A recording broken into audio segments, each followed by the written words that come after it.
अगं, इतकं शिक्षण झालं आहे तुझं आणि मस्त रील स्टार वगैरे पण आहेस. अजून मिरज सांगलीमध्येच राहतेस?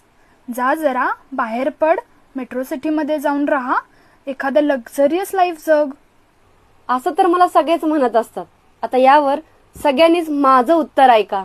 1980 साली सांगलीमधील जमिनींचा दर 80 रुपये प्रति चौरस फूट होता आणि आता 6,000 रुपये प्रति चौरस फूट गाठला आहे. कृष्णामाई घाट, गणपती मंदिर, मिरजेतील दर्गा पश्चिम महाराष्ट्रातील आशिया खंडातील एकमेव तंतुवाद्य इंटरनॅशनल पर्यंत पोहोचले आहेत. मिरज सांगली म्हणजे सांस्कृतिक, ऐतिहासिक, आरोग्यमय, संगीतकार, कलाकार, मोठमोठे उद्योग व्यवसाय समूह, MIDC कारखाने, इंटरनॅशनल फूड ब्रँड आता सांगली मिरज मध्येही आहेत. इंजिनिअरिंग, मेडिकल फील्ड, वकील कोणतेही शिक्षण घेण्यासाठी देशभरातील नावाजलेले वॉलचंद, भारती विद्यापीठ असे शिक्षण संस्थाही आमच्या सांगलीमध्ये आहेत. राष्ट्रीय महामार्गामुळे सांगली शहराचे रोड